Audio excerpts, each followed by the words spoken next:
Olá pessoal, sejam todos muito bem-vindos.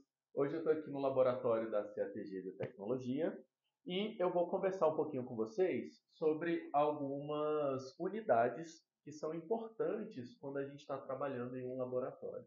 Tá? Então, eu trouxe aqui três grandezas, né? E aí a ideia é que a gente discuta um pouquinho sobre as unidades principais dessas grandezas e como é que a gente consegue fazer algumas conversões e trabalhar em cima disso.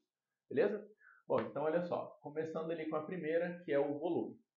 Volume, gente, nada mais é do que o espaço ocupado por alguma coisa, né, por um objeto, quer que seja, e esse espaço em três dimensões. Então, se você avalia o espaço ocupado em três dimensões, a gente tem o volume. Né? Então, três dimensões, né, gente? É o comprimento, a largura e a altura ou profundidade. Né? Então, essas três dimensões você tem ali o volume.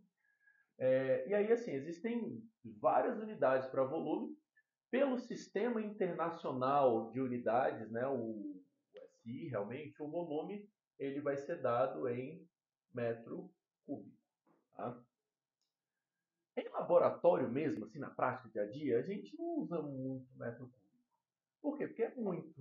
Tá? Um metro cúbico, na prática, representa 1.000 litros.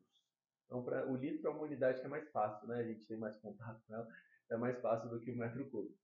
Então, assim, toda vez que aparece lá metro cúbico, na verdade estão falando de 1.000 litros. Uma caixa d'água de 1.000 litros. Isso é muito, né? Em laboratório a gente trabalha com um frasquinho pequeno, com volumes pequenos. Então, essa unidade acaba não tendo realmente muita utilização para essa aplicação laboratorial.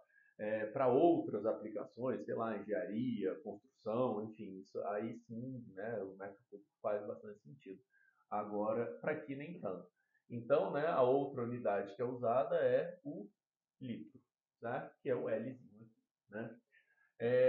Lembrando dessa relação, tá? Eu acho que é importante, né, a gente lembrar que 1 metro cúbico ele corresponde a 1.000 litros. Tudo bem? Lembrando que se você converte unidades que estão assim, cúbicas, então, por exemplo, se eu fosse passar aqui para um decímetro cúbico, né, que é uma unidade abaixo dessa daqui, eu faria essa divisão por 1.000 mesmo. Então, na prática, 1 litro ele corresponde a um decímetro cúbico. Isso em análises clínicas às vezes aparece. Tá? Então, tem alguns exames, alguns testes que se faz que o pessoal utiliza lá decímetro cúbico. Então, um decímetro cúbico nada mais é do que 1 litro. Tá bom? Então, lembrar dessas conversões, acho que vale ter isso na cabeça. Né? Bom, então isso é volume. Quando a gente fala de massa, massa é um conceito complicado, tá, gente? Não é uma coisa tão simples assim. Na verdade, ela é meio intuitiva de se pensar, né? Todo mundo sabe o que é a massa, assim, né? Na cabeça a gente tem. Mas você dar o conceito fechado é uma coisa complicada. Na física, a massa está relacionada com a inércia. Tá? Então, a maioria dos conceitos de massa eles estão relacionados com essa questão da força e aceleração, enfim. Então, é uma coisa meio a ver com a inércia. Para o nosso dia a dia de laboratório mesmo, assim, né, para o uso prático, que é o que interessa aqui para a gente, esse conceito de massa pode ser um pouco mais tranquilo da gente pensar. Então, assim, como é que a gente mede a massa, como é que a gente vê a massa? A gente mede em balanças, né? Então, no dia a dia, você tem lá a balança, você vai e literalmente pesa a massa, né? Então, tem tantas gramas, tem tantos quilos, né? Aquilo ali são tudo referências à massa, né? Então, a gente faz uma associação da massa com o peso. Tá? Essa não é uma associação tão correta, por assim dizer, porque o peso é uma coisa um pouco mais ampla. Né? O peso ele se refere à força gravitacional incidindo na massa, né? Então, sem complicar muito a história, mas o peso, né, é mais isso, é uma força, né, associada ali à gravidade e à massa. Mas assim, para o nosso dia a dia, para o que interessa mesmo, a gente pode fazer uma associação mais direta entre massa e peso, tá bom? Então, quando você mede ali na balança, o que você está medindo realmente é a massa das coisas, né? E a unidade, como eu coloquei aqui, ela é dada no sistema internacional, quilograma, certo? Que é o quilo, né? Como chama, mas o quilograma é o sistema internacional. Na prática de laboratório, a gente usa realmente o grama, tá bom? Ou até outras, como miligrama, enfim, né? Então, a grama acaba sendo a unidade mais central para o dia a dia de laboratório, tá bom? Lembrando, né, que 1 quilograma nada mais são do que 1000 gramas, né? Então, a gente consegue lembrar aí, né, dessas relações, né? Então, essa é a lógica de massa, tá? E por último, a gente tem aqui um outro conceito, que é o conceito de quantidade de matéria. Quantidade de matéria, gente, é a quantidade de partículas que você tem em um determinado sistema, alguma coisa que você tem ali. Então, sei lá, eu tenho um copo aqui com água dentro. Então, se eu quero saber a quantidade de matéria que tem ali dentro daquele copo, eu tenho que contar quantas partículas, e nesse caso moléculas, né, de água, eu tenho naquele copo. Tá? Então, toda vez que for uma substância molecular, a quantidade de matéria vai ser a quantidade de moléculas que estão ali. Então, você teria que contar essas quantidades, né? Eu acho que todo mundo consegue imaginar bem que essa quantidade de matéria vai ser um número muito grande, né? Então, se eu tenho um copinho aqui, 200 ml de água, né? 200 ml de água. Então, assim, quantas moléculas de água tem aí? Muitas. Muitas, muitas, muitas, muitas, né?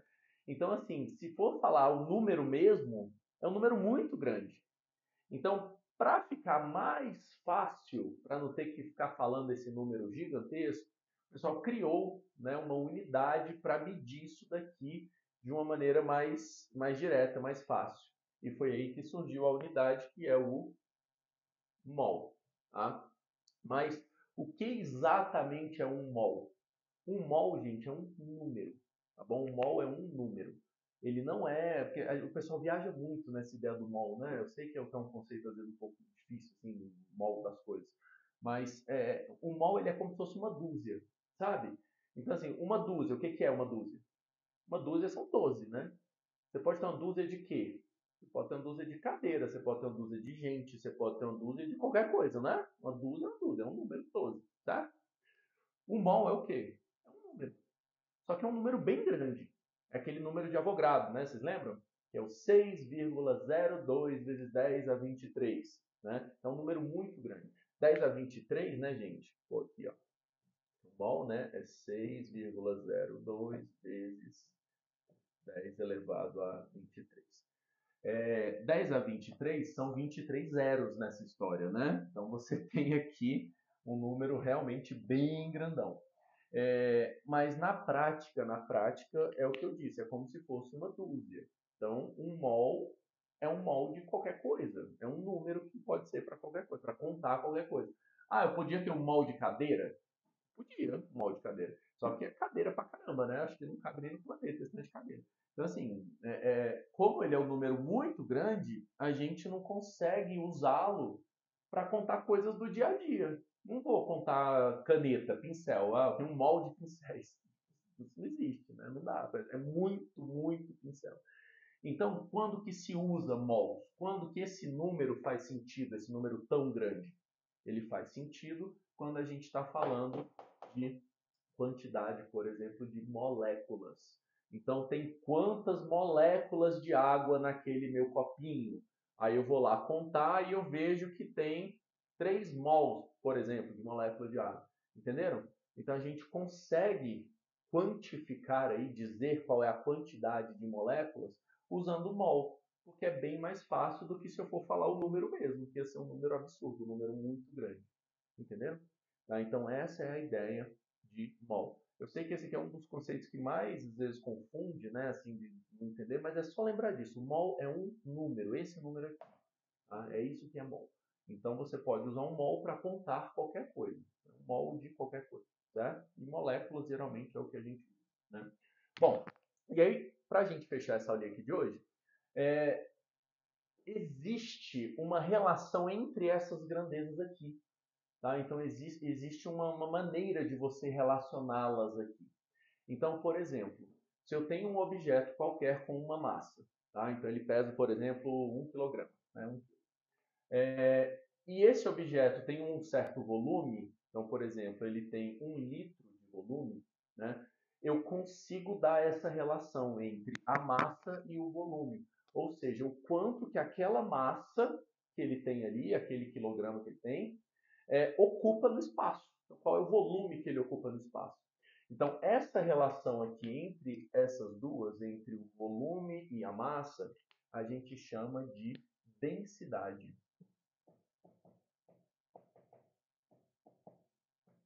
Né? Então, densidade é isso, é uma relação entre massa e volume. Tá? Então, ela é dada por uma formulazinha, uma fórmula simples, né, que é D de densidade, é igual a massa dividido pelo volume. Tá bom?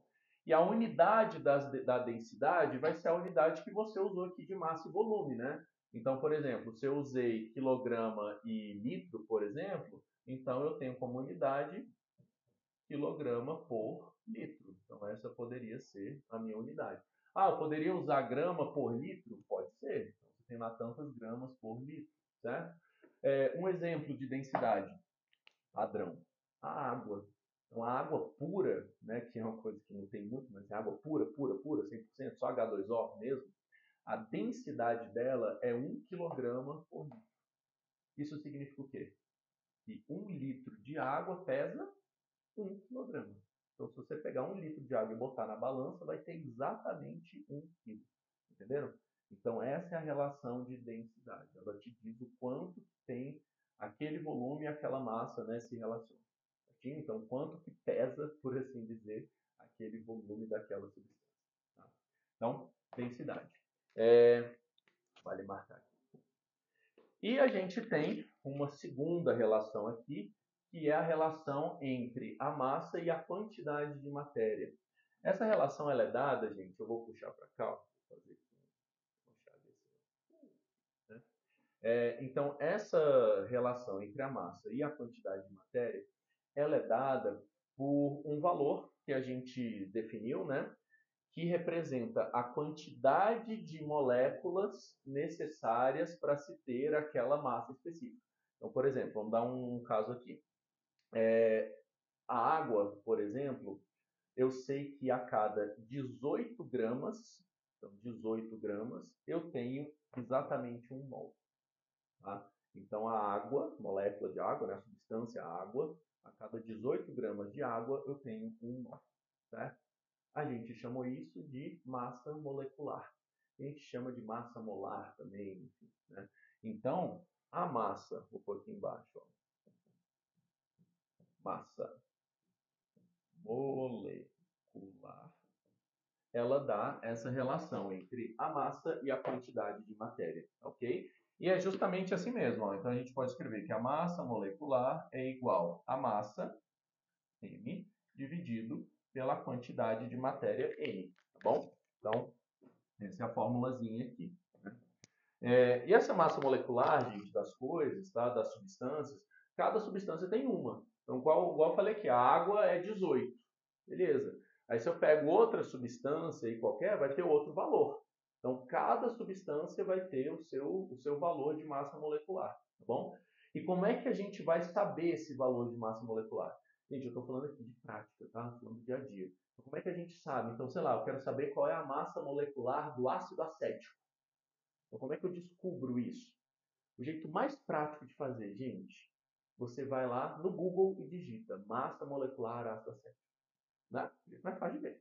Tá? Então, assim, não tem essa onda de tem que ficar olhando tabela para olhar, calcular. Não, pelo amor de Deus, gente. Isso aí é para passar em vestibular. A gente está falando aqui de dia a dia. Então, assim, dia a dia, como é que a gente descobre massa molecular das coisas? Você olha no Google. Tá? E se você está em um laboratório e vai preparar uma solução, vai realmente usar esse conceito que usa, tá, gente? A gente vai ver mais para frente outros, como é que usa isso, né? Quando que usa. Então, assim, se você precisa dessa informação para preparar realmente alguma solução, alguma coisa no laboratório, o melhor jeito de você saber a massa molecular é olhar no pote do reagente. Então, quando você pega o reagente, escrito no pote vai ter lá a massa molecular tanto. Tá? Então, você já usa realmente a massa molecular que está descrita ali no reagente que você comprou. Porque você pode ter pequenas variaçõezinhas dependendo da pureza do reagente, dependendo da composição dele. Tá bom? Então, massa molecular é isso. É um número que representa quantas gramas é necessário daquela substância para você ter um mol dela.